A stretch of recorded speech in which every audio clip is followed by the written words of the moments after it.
नमस्कार, आप देख रहे हैं न्यूज ऑन इंडिया। मैं हूं आपके साथ पंकज यादव और देश की राजधानी दिल्ली में भीषण गर्मी का दौर शुरू हो चुका है। इन दिनों आसमान से आग बरस रही है। दिल्ली एनसीआर वालों के लिए आने वाले जो कुछ दिन हैं वो और भी मुश्किल भरे हो सकते हैं। मौसम विभाग ने दिल्ली एनसीआर के लिए अगले 4 दिनों के लिए हीट वेव अलर्ट जारी कर दिया है। इसी बीच दिल्ली का पारा 46 डिग्री तक पहुंचने की भी उम्मीद है। तो वहीं यूपी के कुछ शहरों के लिए रेड अलर्ट भी आईएमडी की तरफ से जारी किया गया है।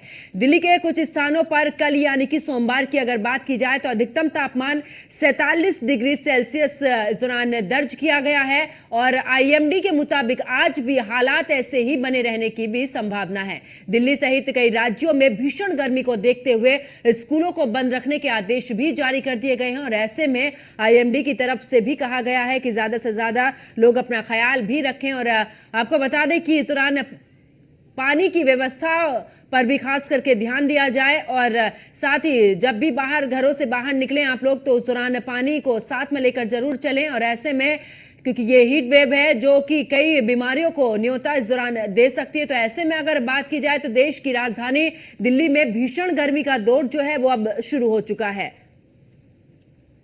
तो लगातार आपको बता दें कि इस दौरान आज का जो तापमान, न्यूनतम तापमान की अगर बात करें तो 30.4 रहा है और अधिकतम तापमान 46.6 डिग्री, यानी कि आज के तापमान के बारे में आपको बता रहे हैं। साथ ही आपको बता दें कि इन जिलों में हीट वेव का रेड अलर्ट आगरा, मथुरा, अलीगढ़, महामाया नगर, ये यहां पर रेड अलर्ट जारी किया गया। फिरोजाबाद, जालौन, झांसी, ललितपुर, क्योंकि यहां पर टेम्परेचर सबसे ज्यादा, और प्रयागराज, कानपुर, यहां पर ऑरेंज अलर्ट जारी किया गया है।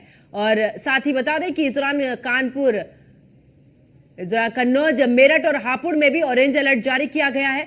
इसके अलावा आज का जो न्यूनतम तापमान दर्ज किया गया है वो 30.4 डिग्री सेल्सियस, अधिकतम तापमान 46.6 डिग्री सेल्सियस इस दौरान दर्ज किया गया है। साथ ही बता दें कि इन जिलों में हीट वेव का रेड अलर्ट जारी, आगरा, मथुरा, अलीगढ़, महामाया नगर और इसी के साथ में फिरोजाबाद, जालौन, झांसी, ललितपुर, ये वो शहर है जहां पर, ये वो जिले जहां पर की हीट वेव का रेड अलर्ट, ऑरेंज अलर्ट की अगर बात करें प्रयागराज और कानपुर में रहेगा। इसके अलावा अगर बात करें तो कन्नौज, मेरठ और हापुड़, इन 5 जिलों की अगर बात करें तो यहां पर ऑरेंज अलर्ट जारी किया गया है।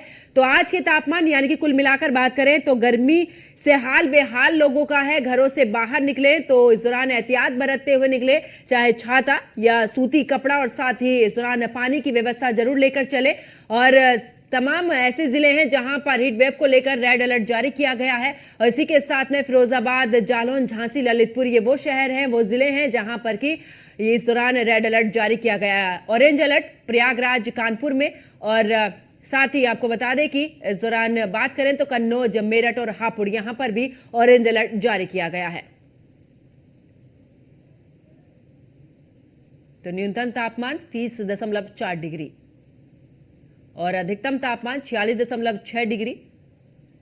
तो भीषण गर्मी से लोगों का हाल बेहाल है। ऐसे में बीमारियां भी दस्तक देती हैं, अपना जरूर ध्यान रखिए क्योंकि ऐसे में हीट वेव अगर इस दौरान आप पर कहर बरपाता है तो इस समय पर आप कई बीमारियों से ग्रस्त हो सकते हैं जो कि जान जोखिम में भी डाल सकते हैं। ऐसे में इस हीट वेव की वजह से मौतें भी हो सकती हैं। तो खास करके अपना ध्यान जरूर रखें। और जिस तरीके से आईएमडी ने अलर्ट जारी किया है, कुछ जिलों में रेड अलर्ट और कुछ जगह पर यहां पर ऑरेंज अलर्ट भी जारी किया है। और हमारे साथ में कार्डियोलॉजिस्ट डॉक्टर सौरभ बग्गा हमारे साथ में, और साथ ही स्किन एक्सपर्ट डॉक्टर बीपी त्यागी हमारे साथ में जुड़े हुए हैं। आप दोनों का बहुत बहुत स्वागत है न्यूज वन इंडिया पर। सौरभ बग्गा जी, आप भी के पास में आते हुए, क्योंकि इस दौरान गर्मी बहुत ज्यादा है और ऐसे में अगर कार्डियोलॉजिस्ट की अगर बात की जाए तो ऐसे में बहुत ज्यादा खतरा बढ़ जाता है क्योंकि हार्ट स्पीड बढ़ जाती है। जी जी बिल्कुल। गर्मी के समय में बॉडी से पसीना जो होता है बहुत आता है, पानी का लॉस होता है, और मेन जो हीट स्ट्रोक, जो गर्मी सडन राइज ऑफ टेम्परेचर बोलते हैं, एकदम से तापमान का बढ़ जाना, बॉडी का टेम्परेचर 40 से ऊपर हो जाना, जिससे एकदम पसीना आके बॉडी से पानी का लॉस हो जाना, या ज्यादा हीट के कारण पसीना ना आने के कारण भी बॉडी में हीट स्ट्रोक का जो कि पेशेंट को तकलीफ हो सकता है। तो इसमें जनरली मरीज बेहोशी स्थिति में आ जाते हैं, कई बार पैरों में सूजन, पसीना ना आना और बेहोश हो जाना, ऐसी स्थिति हो जाती है। इन सभी ऑर्गन्स पे इफेक्ट आने की पॉसिबिलिटी भी रहती है, जैसे कि हार्ट पे जोर पड़ना, हार्ट की रिदम की abnormality होना, हार्ट का रुक जाना, किडनी पे मसल्स के फटने से किडनी पे असर होना, रेब्डोमायलिसिस जिसे कहा जाता है। हम्म। तो जो भी जनरली ये दो लोगों में ज्यादा पाया जाता है, बच्चे या मजदूर जो गर्मी में काम कर रहे हैं और प्रॉपर हाइड्रेशन और डाइट मेंटेन नहीं कर पा रहे हैं। इनमें सडन राइज ऑफ टेम्परेचर होके बेहोश हो जाना ये पाया जाता है। तो ऐसी स्थिति में जल्द से जल्द अगर कुछ भी हो तो हीट स्ट्रोक को सस्पेक्ट करना चाहिए और अस्पताल लाना चाहिए। डॉक्टर सौरभ, लगातार टेम्परेचर बढ़ता जा रहा है, यानी कि 47 डिग्री कितना हानिकारक हो सकता है? जो कि हार्ट के पेशेंट पहले से ही हैं, उनके लिए कितना खतरनाक हो सकता है? ये जानलेवा भी हो सकता है, क्योंकि इसमें जो हार्ट पे स्थिति में फर्क पड़ता है, वो धड़कन जो ईसीजी में चेंजेस आ जाते हैं, पल्स का जनरेशन प्रॉपर नहीं हो पाता है और हार्ट का रुकना भी दिक्कत हो सकता है, जिसमें हम ईसीजी में बोलते हैं QT prolongation, right bundle branch block ये कहा जाता है, जो होके हार्ट का रुकने का असर हो सकता है, खासकर जिनमें पहले से ये बीमारी हो और जिनमें पानी की एडवाइस करी गई हो हार्ट के लिए कि भाई पानी इतना लिया जाए, उनमें और पानी के लॉस होने से सडन एकदम से तकलीफ बढ़ सकती है। बिल्कुल, मैं वापस लौटूंगी डॉक्टर सौरभ, और हमारे साथ में स्किन एक्सपर्ट भी जुड़े हुए हैं, बीपी त्यागी जी। बीपी त्यागी जी, अगर बात करें, क्योंकि गर्मी बढ़ रही है, टेम्परेचर बढ़ रहा है, घरों से बाहर निकलना भी जरूरी होता है, ऐसे में स्किन प्रॉब्लम्स सबसे ज्यादा सामने आती हैं। जी, वो देखिए, स्किन बर्न होने का डर रहता है। ऐसे में हमें क्या करना है कि लूज कपड़े पहनने हैं और वो कॉटन वाले होने चाहिए। मोस्टली 11 से 3 के बीच में बाहर नहीं निकलना चाहिए माताओं को, बहनों को, बच्चों को और बुजुर्गों को। और जितने लूज वस्त्र पहनेंगे उतना अच्छा रहेगा। अपनी स्किन को हाइड्रेट रखें। हाइड्रेट मीन्स खूब पानी पिए। जिनको हार्ट की या गुर्दे की प्रॉब्लम है उनको पानी मना होता है, वो ज्यादा पानी नहीं पिएंगे, लेकिन जो और लोग हैं वो अच्छे से पानी पिए और अपने साथ इलेक्ट्रोल पाउडर भी रखें। एक छाता लेकर साथ में चलें और जब बाहर निकलें, खासकर चेहरे पे जो सनस्क्रीन होता है वो 50F का उनको यूज करना चाहिए, जिससे सनबर्न चेहरे के ऊपर ना हो। अपने हाथों को, अपने पैरों को, अपने शरीर को जो आपके कॉटन वाले वस्त्र हैं, ढीले वस्त्र हैं, उनसे कवर करके चलें। और अगर कोई भी ऐसी परेशानी लगती है कि स्किन बर्न हुआ है तो इमीडिएटली स्पेशलिस्ट से सलाह लें। बिल्कुल, और इस दौरान अगर डॉक्टर साहब बात करें, क्योंकि कौन कौन सी ऐसी बीमारियां हो सकती हैं जो कि पहले से कुछ लोगों में एलर्जी होती है और कुछ लोगों को बाहर धूप से ही एलर्जी होती है, तो वो लोग किस तरीके से बचाव करें? और जब गर्मी में क्योंकि स्किन की ही नहीं जो एलर्जी होती है उससे भी दूसरी बीमारियां भी पनप जाती हैं, ऐसी कौन कौन सी बीमारियां होती हैं? देखिए, जो एलर्जी होती है एक कॉमन एलर्जी होती है। उससे आपको स्किन एलर्जी हो सकता है, उसको नेजल एलर्जी हो सकता है, उसको साइनस की प्रॉब्लम हो सकती है। और अगर कोई आंधी तूफान चलता है या डस्ट आती है तो उससे एलर्जिक ब्रोंकाइटिस हो सकता है। तो ये जो चीजें हैं इनको हम बचाने के लिए सिर्फ इतना कर सकते हैं कि हम मास्क पहने और मास्क जो है वो कॉटन वाला पहने, गीला करके पहने, कि जिससे जो एयर है हमारी नाक के रास्ते जो जाएगी वो थोड़ा सा ठंडी होके जाए, उसका टेम्परेचर थोड़ा सा कम रहे। और हम अगर अपने आप को कवर करके चलते हैं तो फिर ये एलर्जी, जो डस्ट एलर्जी है या जो अपनी सनबर्न से एलर्जीज होती हैं, उन एलर्जी होने का बहुत ही कम चांसेस रहते हैं। फिर भी अगर एलर्जी होती है तो स्किन स्पेशलिस्ट से मिलके एंटी एलर्जिक कुछ उनको मेडिसिन ऑप्ट करना चाहिए। और बेहतर तो ये है कि इन दिनों में अनटिल अनलेस कोई जरूरी काम हो तो 11 से 3 तक बाहर निकलें। अगर जरूरी काम नहीं है तो अपने घरों में रहें। वहां जिसके पास एसी है वो एसी का इस्तेमाल कर सकता है, अदरवाइज इन दिनों में कूलर भी अच्छा रहता है, वो अपने घर को ठंडा कर सकता है। बिल्कुल। और डॉक्टर साहब, अक्सर जो लोग ऑफिस में काम करते हैं, ऑफिस से बाहर निकलते हैं, तुरंत एसी से बाहर का टेम्परेचर इतना हाई है, यानी कि आप 19 डिग्री के इस दौरान हो और उसके बाद जब आप 47 डिग्री में प्रवेश करते हैं तुरंत बहुत जल्दी से, तो वहां पर कितनी समस्या हो सकती है? हर ऑफिस में एक ऐसा होता है, जो सेंट्रल हॉल है अगर वो एयर कंडीशनड है, तो कुछ ऐसी जगह होती है जहां पर एसी का इफेक्ट ज्यादा नहीं होता है। वहां कुछ देर रुके, वहां कुछ देर रुक के तो उसमें थोड़ा सा अपनी बॉडी को एडेप्ट होने दें और फिर बाहर आए। क्योंकि बाहर तो हीट मिलेगा आपको, तो इमीडिएटली एसी से अगर हम बाहर आते हैं हीट में, तो ऐसे में कई बार वेसोडाइलेटेशन होने से हीट स्ट्रोक हो सकता है या एकदम बीपी लो हो सकता है। और बिल्कुल ये जो बीपी लो होना और बीपी हाई होना कितना खतरनाक हो सकता है डॉक्टर साहब? ये हमारे कार्डियोलॉजिस्ट अच्छा बता पाएंगे, डॉक्टर सौरभ बैठे हैं तो वो अच्छा बता पाएंगे, क्योंकि ये स्किन का मसला नहीं। ठीक है, बिल्कुल। डॉक्टर सौरभ अगर बात करें, क्योंकि जिस तरीके से अभी बीपी की बात कर रहे थे बीपी त्यागी भी डॉक्टर सुरान, कितना मुश्किल हो सकता है, यानी कि कितना खतरनाक हो सकता है जब बीपी एकदम लो और बीपी एकदम हाई हो जाता है? तो जी बिल्कुल, जैसे कि बता रहे थे आप कि अंदर से तो टेम्परेचर सडन चेंज और टेम्परेचर ही एक सबसे प्रमुख कारण है हीट स्ट्रोक होने का। अंदर एसी पे आए बाहर आए, टेम्परेचर 20 डिग्री का फर्क होने से बॉडी पसीना नहीं निकाल पाती है। एक्सेस पसीना के कारण बॉडी का हीट जो है मैनेजमेंट वो खराब हो जाता है, जिससे बॉडी का टेम्परेचर तापमान बढ़ जाता है, जिससे कई इफेक्ट हो सकते हैं। बीपी जो जिनका हाई बीपी रहता है उनका बीपी सडन लो होके बेहोश हो सकते हैं। नॉर्मल जो हार्ट के पेशेंट्स हैं जिनके बीपी वैसे ही लो चल रहे हैं, उनका बीपी क्रैश होने से बेहोश होके हार्ट का दौरा पड़ सकता है। और इन बीपी लो होने से बाकी ऑर्गन्स को खून ना पहुंचने से किडनी पे असर और पेशाब नहीं आना, ये दिक्कत बढ़ सकती है। ये चीजें एकदम सडन हो जाती है तो समय नहीं दे पाती है। तो कोई भी हीट स्ट्रोक को ऐसा कुछ हो सिम्टम तो तुरंत ध्यान देना चाहिए, नहीं तो तकलीफ होने के बाद इलाज में बड़ी डिफिकल्टी जाती है, क्योंकि सडन ऐसा होने और डॉक्टर साहब अचानक से कोई ऑफिस में या घर में है, क्योंकि थोड़ा दूर पर हॉस्पिटल है, ऐसे में अगर इस तरीके के लक्षण नजर आते हैं किसी के भी अंदर, तो वो वहां पर रहकर क्या कुछ वहां पर कर सके ऐसे, ताकि वो जोखिम भरा जो समय है उससे थोड़ा सा बाहर निकला जा सके जब तक हम हॉस्पिटल पहुंचे? जी, जो इलाज होता है हीट स्ट्रोक का, वो बॉडी का टेम्परेचर, इनर कोर टेम्परेचर बढ़ जाता है सडनली, उस कारण से होता है। तो इलाज भी यही होता है कि उसका टेम्परेचर इनर कोर जल्द से जल्द नॉर्मल लेवल पे लाया जाए। तो इसके जो हॉस्पिटल इलाज और घरेलू इलाज होते हैं, तो घरेलू इलाज में पानी, ठंडा पानी अगर पी सकता है पेशेंट, बेहोश नहीं हुआ है तो ठंडा पानी दीजिए, बॉडी में ठंडा पानी पूरा ऊपर से डालिए, चाहे कपड़े पे गीला करके, जो पहने उन्हीं को ठंडे पानी से गीला करके रखे। अगर घर पे है उस समय तो सुविधा ना पहुंच पा रही हो, तो आपके घर में टब हो या हो तो कपड़े उतार के ठंडे पानी के टब में लेटाया जाए, जिससे inner core of body temperature जल्द से जल्द नीचे आए और मरीज बेहोश ना हो।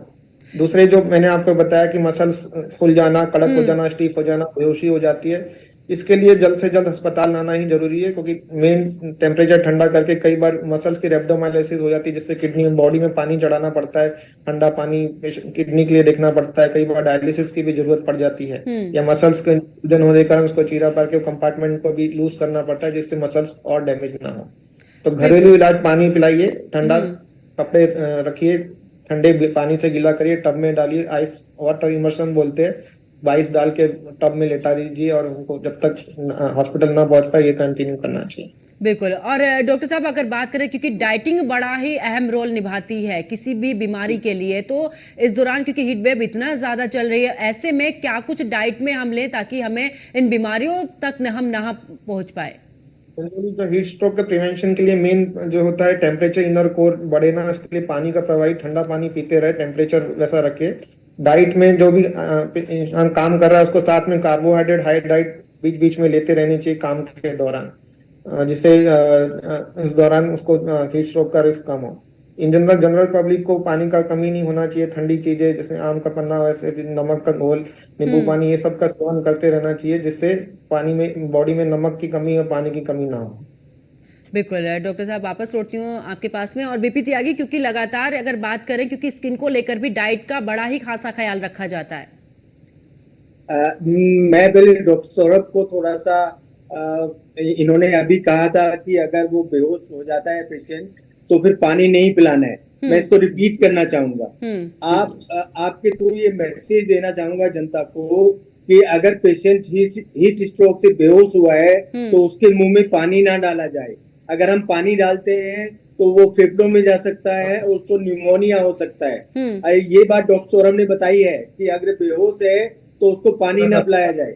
पानी पिलाने से परेशानी होगी कि एस्पिरेशन होगा, उसको निमोनिया हो जाएगा। इसमें दूसरी बात ये है जो मैं ऐड करना चाहूंगा कि अगर उसका बीपी लो है तो उसके पैर थोड़े से ऊपर कर दिए जाएं और जो और मेथड डॉक्टर सौरभ ने बताए हैं वो हमें करनी चाहिए। इसके साथ साथ जो लोग बहुत ज्यादा कोकोनट वाटर पीते हैं इन दिनों में, उनको भी हम कहेंगे कि ज्यादा कोकोनट वाटर ना पिए, उसमें पोटेशियम ज्यादा होता है, तो उससे भी हार्ट अटैक या कुछ फिब्रिलेशन वगैरह होने का डर रहता है। डॉक्टर साहब अच्छा बता पाएंगे। आजकल लोग क्या करते हैं कि वो 3-4 कोकोनट वाटर पी लेते हैं, तो एक कोकोनट वाटर पी सकते हैं, ज्यादा कोकोनट वाटर आपके हार्ट को नुकसान कर सकता है, वो क्योंकि उसमें पोटेशियम की मात्रा ज्यादा होती है। तो वो जो हमारे गुर्दे वाले पेशेंट हैं वो तो उसको पी ही नहीं सकते हैं। तो ये सब चीजें हैं जो हमें ध्यान में बिल्कुल रखनी है। बिल्कुल। डॉक्टर बीपी त्यागी, मैं वापस लौटूंगी और डॉक्टर सौरभ अग्गा भी आपके पास में वापस लौटूंगी, लेकिन इस दौरान गर्मी से परेशान लोगों का क्या कुछ कहना है जरा वो भी सुनवा देते हैं। हाँ, सेकेंड टाइम फिर से आऊंगी फैमिली के साथ। क्या नाम है? अबोली।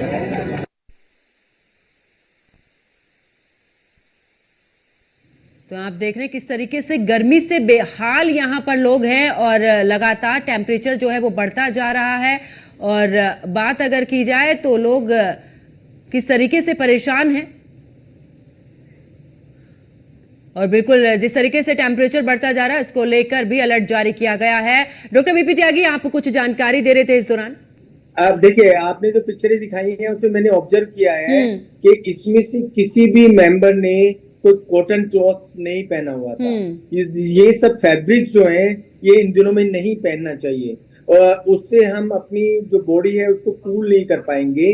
जो कॉटन क्लॉथ्स होते हैं वो पसीने को सोखते रहते हैं और हमारी बॉडी को ठंडा करते रहते हैं। एक तो ये देखना बहुत जरूरी है, वो हमारी स्किन को भी थोड़ा सा मॉइस्चराइज करते रहते हैं। लेकिन इससे जो होता है, जो एक क्लॉथ पहने हुए थे उससे ज्यादा परेशानी होती है। उससे जो पसीना आता है उसको ये क्लॉथ सोख नहीं पाते हैं और उससे भी ये हीट स्ट्रोक की संभावना ज्यादा बढ़ जाती है और स्किन एलर्जी इन कपड़ों से ज्यादा होती है as compared to cotton cloth. बिल्कुल। और वापस लौटती हूँ डॉक्टर सौरभ, क्योंकि लगातार हमने देखा है मरीजों में कि इस दौरान फूड पॉइजनिंग की बड़ी समस्या हो जाती है, क्योंकि कुछ भी खाना चाहे घर का भी खाते हैं फूड पॉइजनिंग हो जाती है और उसके बाद वो समस्या लगातार बढ़ती चली जाती है। क्या ऐसे में जब फूड पॉइजनिंग होती है और धड़कनें भी देखा है कुछ मरीजों की काफी बढ़ जाती है, तो क्या इस समस्या से भी आगे की समस्याएं बढ़ सकती हैं? जी जी, तो आजकल देखा जा रहा है गर्मियों में ज्यादातर फूड पॉइजनिंग के एपिसोड्स ज्यादा होते हैं क्योंकि हम लोग प्रॉपर खाना हाइजीन एंड पानी में शुद्ध यूज नहीं करते। तो इसको बचाने के लिए प्रॉपर समय पे खाना बना के तुरंत वो खाए, पुराना खाना ना खाए। खाने में डायरिया होने के बाद जो धड़कन वगैरह, जो खासकर हार्ट के मरीज और जो दूसरे मरीज रहती है बीपी और इनके धड़कन ज्यादा बढ़ने का रिस्क है। इसके बचने के लिए पानी का सेवन और बीपी लो ना हो यही उपाय करना चाहिए। पानी ज्यादा से ज्यादा लेना चाहिए और डायरिया में ORS पाउडर का जो रिकमेंडेशन किया गया है वो बेस्ट है, उसके द्वारा ORS का सेवन करना चाहिए और जो फ्रेश फूड है वो उसका सेवन करना चाहिए जिससे धड़कन और हार्ट पे जोर कम से कम पड़े।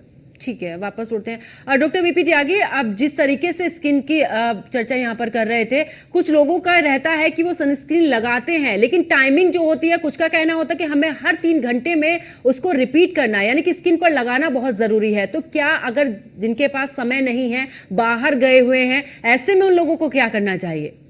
अपने बैग में सनस्क्रीन रखें और उसको हर 3 घंटे में इसलिए लगाएं कि अगर थोड़ा सा भी स्किन बर्न होता है तो वो वहां पर रेडनेस होके फिर डार्क स्पॉट बन जाते हैं। तो ये हर 3 घंटे में ऐसी हीट में लगाना बहुत जरूरी है। उसके साथ कुछ ऐसे फ्रूट्स खाएं जैसे खरबूजा है या तरबूज है या जो जूसी फ्रूट्स है उनका इस्तेमाल ज्यादा करें। फाइबर डाइट इन दिनों में ज्यादा लें। अभी जैसा डॉक्टर सौरभ ने बताया कि एक बार में खाना खाएं, खाने को फ्रिज में रख के फिर ना उबालें। तो इन सब चीजों का हमें ध्यान रखना पड़ेगा।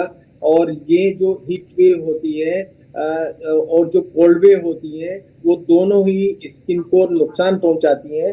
तो अपने आप को अच्छे से हाइड्रेट रखें। तो और जो टाइम मैंने बताया 11 से 3 का टाइम, उसमें अंदर रहने की कोशिश करें अगर रह सकते हैं। पर जो ऑफिस वाले लोग हैं वो पूरी सावधानी से बाहर निकलें, अपने आप को पूरा कवर करें। इवन जो अपने चश्मे हैं वो भी डार्क पहने, वो जिससे आंखों में भी इसका इफेक्ट ना जाए। और अपने आप को पूरा कवर करें, हैट पहने, छाता लें। और फिर ऑफिस से कैसे निकलना है वो भी हमने बताया है। तो अपने टेम्परेचर को मेंटेन करें, अपने साथ पानी की बोतल रखें, उसमें थोड़ा सा ORS रखें साथ में, जैसे डॉक्टर सौरभ ने बताया है। तो ये सब चीजें हमें रखनी चाहिए, और ये चीजें रखेंगे, डाइट पे ध्यान देंगे, तो हीट स्ट्रोक का खतरा कम होगा। बिल्कुल। और डॉक्टर सौरभ बग्गा, आप बिल्कुल चाहेंगे कि इस दौरान हमारे दर्शकों को कुछ सलाह दे कि आखिरकार वो क्या कुछ एहतियात बरते।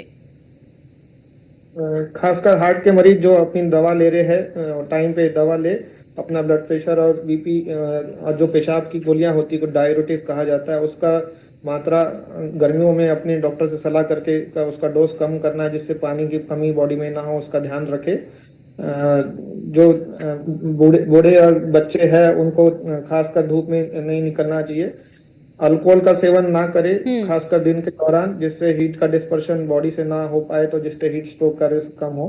खासकर चुनावी रैलियों में जगह जगह पानी का बंदोबस्त और सेवा रखनी चाहिए, जिससे खासकर जो अभी जितने हीट स्ट्रोक हो रहे, जो जुलूस में चुनावी रैली में जा रहे हैं, उनमें ही ज्यादा पाया जा रहा है।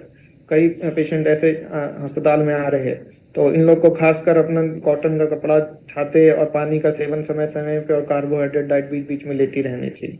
बिल्कुल। चलिए, बहुत बहुत शुक्रिया डॉक्टर सौरभ बग्गा हमारे साथ जुड़ने के लिए, और डॉक्टर बीपी त्यागी आपका भी बहुत बहुत शुक्रिया और तमाम जानकारी साझा करने के लिए। तो देखिए, हीटवेव का इस दौरान अलर्ट जारी है, ऐसे में आपको एहतियात बरतना बहुत जरूरी है। ज्यादा से ज्यादा पानी पिए, और कोई भी अगर मरीज है तो सबसे पहले अपने डॉक्टर से सलाह जरूर ले कि आखिरकार कौन सी समस्या है और किन दवाइयों का सेवन करें, क्योंकि कुछ लोग सेल्फ ट्रीटमेंट करते हैं। कोशिश करिए कि सेल्फ ट्रीटमेंट से बचें, क्योंकि गर्मी का समय है, कोई भी दवाई आपको साइड इफेक्ट कर सकती है। इसीलिए कोशिश करिए कि जब भी कोई बीमारी होती है, कोई समस्या होती है, तो डॉक्टर के पास जरूर जाएं, और अपने खाने पीने का जरूर ध्यान रखिए। लिक्विड पर ज्यादा ध्यान दीजिए, बाहर की जो चीजें हैं उन पर कम ध्यान दीजिए, और कोशिश कीजिएगा कि बासी खाना ना खाएं, और अपना पूरा ध्यान रखें, ताकि इस दौरान जिस तरीके से टेम्परेचर बढ़ रहा है, तमाम बीमारियां आपके अंदर घर ना कर सके, और इसी वजह से आप स्वस्थ रह सके। तो मेरे साथ फिलहाल इतना ही। आप देखते रहिए न्यूज़ 1 इंडिया। नमस्कार।